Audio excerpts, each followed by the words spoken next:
Oil की असल price है क्या? करंटली $10 बिलियन इस टाइम पाकिस्तान के पास रिजर्व्स में पड़े हैं। रशिया पाकिस्तान को 30% डिस्काउंट पे वीट और ऑयल फराहम करने के लिए आमादा था। पाकिस्तान की गवर्नमेंट को 130 रुपये का पड़ता है, तो तकरीबन $120 बिलियन पाकिस्तान उसमें अपनी सेविंग कर सकता है। आज पाकिस्तान पे जो लोन की अमाउंट है वो और ज़्यादा इंक्रीज होती जा रही है। और उसके बाद इमरान खान और पीटीआई के मेंबर्स का कहना है कि अगर पाकिस्तान रशिया के साथ इलाहा कर लेता और 30% ऑयल और वीट डिस्काउंट पर ले लेता तो पाकिस्तान में गवर्नमेंट और बढ़ती इन्फ्लेशन को रोका जा सकता था, और उसके साथ साथ गरीब लोगों को सब्सिडी भी प्रोवाइड की जा सकती है, और पाकिस्तान का बढ़ता हुआ करंट डेफिसिट भी डिक्रीज किया जा सकता है। तो इसमें क्या हकाइक और क्या फैक्ट्स एंड फिगर्स हैं? आया कि रशिया के साथ इल्हाक करके क्या ये चीज़ें वाकई मुमकिन हैं और पाकिस्तान की गवर्नमेंट को कितना फ़ायदा हो सकता है? आइए वो देखते हैं। सबसे पहले अगर हम बयान देखें इमरान खान का, इमरान खान के बकौल रशिया पाकिस्तान को 30% डिस्काउंट पे वीट और ऑयल फराहम करने के लिए आमादा था। अगर हम रशिया की फॉरेन पॉलिसी की बात करते हैं तो उसमें 3 मेजर एलिमेंट करंटली इस टाइम डिस्कस होते हैं। पहला, जो हम उधर से ऑयल इंपोर्ट करते हैं, दूसरा हम वहाँ से वीट इंपोर्ट करते हैं, थर्ड जो हमारे जो उनके साथ डिफरेंस स्ट्रेटेजिक टाइज हैं। अगर हम पेट्रोलियम प्रोडक्ट्स की बात करें तो हमें 3 से 4 चीज़ें जो हमें मेजरली हाईलाइट होती हुई नज़र आती हैं। उसमें जो पहली चीज़, सबसे हाई ट्रेड वॉल्यूम जो पाकिस्तान में इंपोर्ट होता हुआ नज़र आता है वो पेट्रोलियम रिफाइंड प्रोडक्ट्स का नज़र आता है। उसके बाद पाकिस्तान में क्रूड पेट्रोलियम, और उसके बाद कोल ब्रिक्स के नाम से एक एलिमेंट होता है, वो भी आपका इंपोर्ट होते हुए पाकिस्तान इंपोर्ट बिल में नज़र आएगा। इसके अलावा आप अगर गैस की तरफ देखें तो पेट्रोलियम गैस इंपोर्ट होते हुए भी नज़र आती है। अगर हम पाकिस्तान का इंपोर्ट बिल देखें तो 2020 जब के ऑयल की प्राइसेस अब से हाफ थी, तब पाकिस्तान ने $6 बिलियन से ज़्यादा का खाली ऑयल बेस्ड प्रोडक्ट्स पे अपना बिल जनरेट किया था। इनकी वजह से पाकिस्तान का करंट ट्रेड डेफिसिट इंक्रीज होना शुरू हो जाता है। करंट ट्रेड डेफिसिट बेसिकली होता है जो हम इंपोर्ट करते हैं और हम एक्सपोर्ट करते हैं, और उसके दरमियान में जो गैप होता है उससे आप करंट डेफिसिट कहते हैं, जो कि पाकिस्तान को इस टाइम करंटली $10 बिलियन इस टाइम पाकिस्तान के पास रिजर्व्स में पड़े हैं, जो कि वो गैप मेंटेन करने के काम आता है। इसकी वजह से काफ़ी ज़्यादा गवर्नमेंट को इश्यूज क्रिएट होते हैं। करंटली ऑयल की प्राइस इस टाइम अप्रॉक्सीमेटली 180 रुपीज़ पर लीटर जा चुकी है। इस गवर्नमेंट का ये कहना है कि एवरेजली मंथली 100 अरब से ज़्यादा का सब्सिडाइज इस बजट जो है वो ऑयल को एलोकेट किया जा रहा है। तो इस बजट को कम करने के लिए उन्हें प्राइसेस इंक्रीज करनी पड़ेंगी। असल क्वेश्चन राइज ये होता है कि ऑयल की असल प्राइस है क्या और पाकिस्तान को वो कितने का पड़ता है? रशिया से 30% डिस्काउंट पर ऑयल लेते तो पाकिस्तान को क्या फ़ायदा होता? इसके लिए हमें एक चीज़ देखनी पड़ेगी कि ऑयल की प्राइसिंग डिसाइड कैसे होती है। अगर हम एक बैरल की कॉस्ट देखें तो वो तकरीबन पाकिस्तान की गवर्नमेंट को 130 रुपये का पड़ता है। एक बैरल में तकरीबन औसतन 160 लीटर आते हैं, और करंटली एवरेजली जो प्राइस चल रही है वो $110 चल रही है। अगर हम इसको पाकिस्तान करेंसी में कन्वर्ट करें तो वो तकरीबन 130 रुपये पड़ता है। लेकिन इसके अलावा इसमें 4 और सरचार्जेस भी पड़ते हैं, जिसमें एक ट्रांसपोर्टेशन कॉस्ट होती है, एक रिफाइनमेंट कॉस्ट होती है, एक डिस्ट्रीब्यूशन कॉस्ट होती है, और एक रिटेलर की कॉस्ट होती है।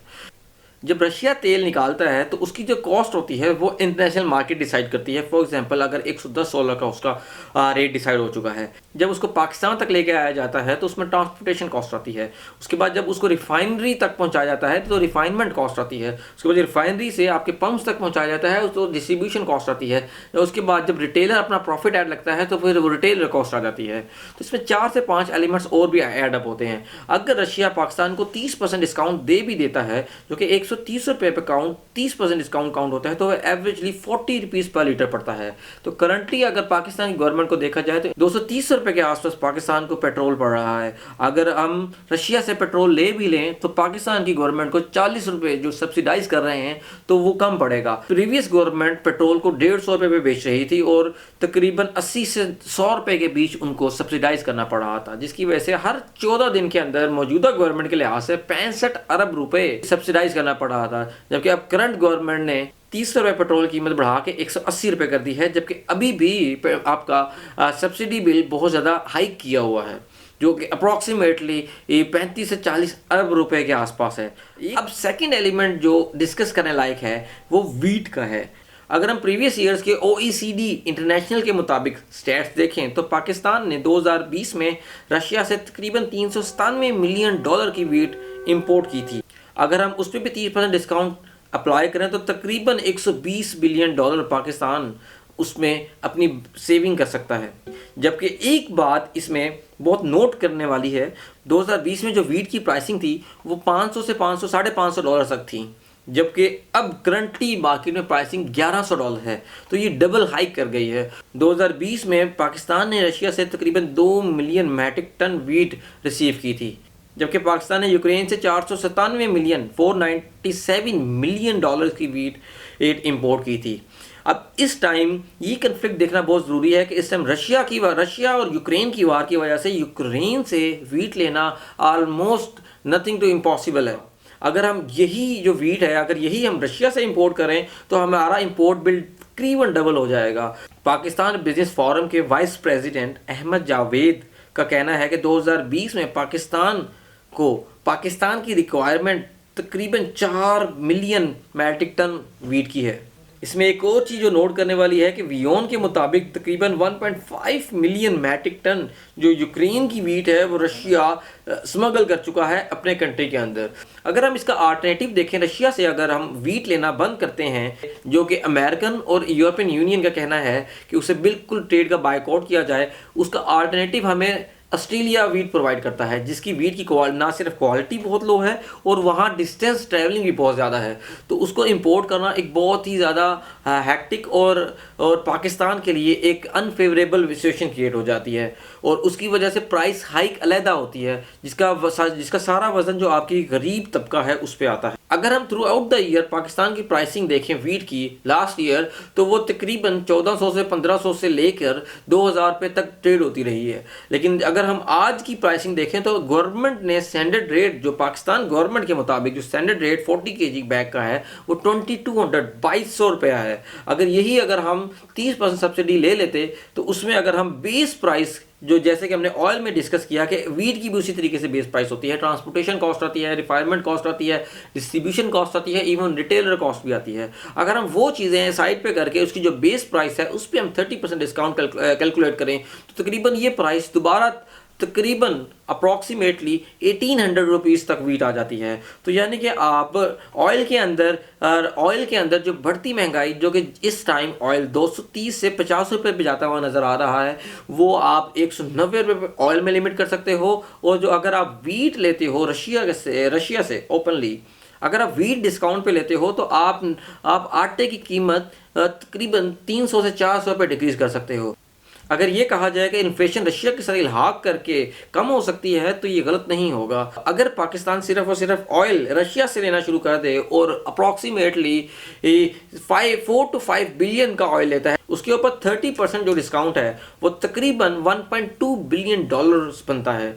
तो करंट गवर्नमेंट के लिहाज से जब ऑयल 150 रुपये पे था तो करंट गवर्नमेंट इस टाइम हर 15 दिनों में 65 अरब रुपये का खसारा कर रही थी, जो कि अभी इस टाइम अगर गवर्नमेंट को 50 से 60 रुपये सब्सिडाइज करना पड़ रहा है तो वो सिर्फ 10 से 20 रुपये सब्सिडाइज करना पड़ना था। तो उससे क्या होना था कि पाकिस्तान के जो करंट डेफिसिट क्रिएट हो रहा है, पाकिस्तान में जो एक्सपेंडिचर की प्राइसेस बहुत ज़्यादा इंक्रीज हो रही हैं, उसमें काफ़ी ज़्यादा कमी पेश आनी थी, जो कि पाकिस्तान इतना इस टाइम क्रूशल स्टेज पर पहुँच चुका है कि पाकिस्तान को IMF की तरफ दोबारा जाना पड़ रहा है। और जो कि पाकिस्तान ने 2019 में एक लोन ऑलरेडी एक्सेप्ट किया था $6 बिलियन का, जो कि 2019 से 2022 सितंबर तक चलना था, उसका $3 बिलियन जो कि पाकिस्तान ऑलरेडी ले चुका है, उस लोन को भी एक्सटेंड करके करंट गवर्नमेंट $8 बिलियन तक लेके जाना चाह रही है। इसके साथ पाकिस्तान पे जो लोन की अमाउंट है वो और ज़्यादा इंक्रीज होती जा रही है और उसके बाद इंटरेस्ट आपको इंक्रीज होता जा रहा है। पाकिस्तान श्रीलंका जैसे एक करंट क्राइसिस की तरफ जाता हुआ नजर आ रहा है। तो अगर ये बात कही जाए कि टू सम एक्सटेंट पाकिस्तान काफ़ी सारी अमाउंट सेव कर सकता था, IMF के पास जाने से बच सकता था, अगर सिर्फ वो रशिया के साथ इल्हाक कर लेता, तो ये बात भी गलत ना होगी। क्योंकि अगर हम देखा जाए तो अगर पाकिस्तान तकरीबन 4 से $5 बिलियन वीट और ऑयल में अगर सेव करता है तो पाकिस्तान को जो IMF से अमाउंट मिल रही है वो सिर्फ $2 बिलियन है, यानी पाकिस्तान उससे डबल अमाउंट सेव कर लेगा। अगर हम ओवरऑल सिनेरियो को देखें तो काफ़ी सारे ऐसे पॉइंट्स ऐसे हैं जो कि पाकिस्तान को वो मजबूर करते हैं कि पाकिस्तान को रशिया की तरफ टिल्ट हो जाना चाहिए। लेकिन ये चीज़ इतनी सिंपल नहीं होती, क्योंकि इसमें डिफरेंट प्रेशर ग्रुप्स भी इन्वॉल्व होते हैं। फॉर एग्जांपल अमेरिकन प्रेशर हो गया, यूरोपियन प्रेशर हो गया और यूनाइटेड नेशन का प्रेशर हो गया। ये मल्टीपल एलिमेंट जो होते हैं वो भी पाकिस्तान को मद्देनजर रखने होते हैं। इंडिया का जो GDP है वो पाकिस्तान से तकरीबन 10 टाइम्स ज़्यादा है। इंडिया की जो पॉपुलेशन है वो पाकिस्तान से 7 टाइम्स ज़्यादा है। इंडिया की जो स्ट्रेटेजिक वैल्यू है USA के लिए पाकिस्तान की स्ट्रेटेजिक वैल्यू से ज़्यादा इंपॉर्टेंस मायने रखती है। क्यों? क्योंकि वो as a regional power consider होता है। तो यूरोपियन यूनियन के साथ जब इंडिया जुड़ता है तो उसमें फूड इनसिक्योरिटी का एलिमेंट भी आ जाता है, जो कि पाकिस्तान इस चीज़ पे बैक फुट पे आ जाता है। तो इस तरह के मल्टीपल प्रेशर ग्रुप्स होते हैं। अगर सैंक्शंस कर दिए जाएँ पाकिस्तान को किसी भी एंगल पे, अगर पाकिस्तान पे यूनाइटेड स्टेट्स सैंक्शंस लगा दे, यूरोपियन यूनियन सैंक्शंस लगा दे, तो उसके काफ़ी ज़्यादा हार्श कॉन्सिक्वेंसेज हो सकते हैं। इवन अगर पाकिस्तान पे यूनाइटेड नेशन सैंक्शंस लगा दे तो उसके पाकिस्तान को काफ़ी हार्श रियलिटीज़ मेजर करनी पड़ती हैं। वो हम अगली वीडियो में देखेंगे। Thank you.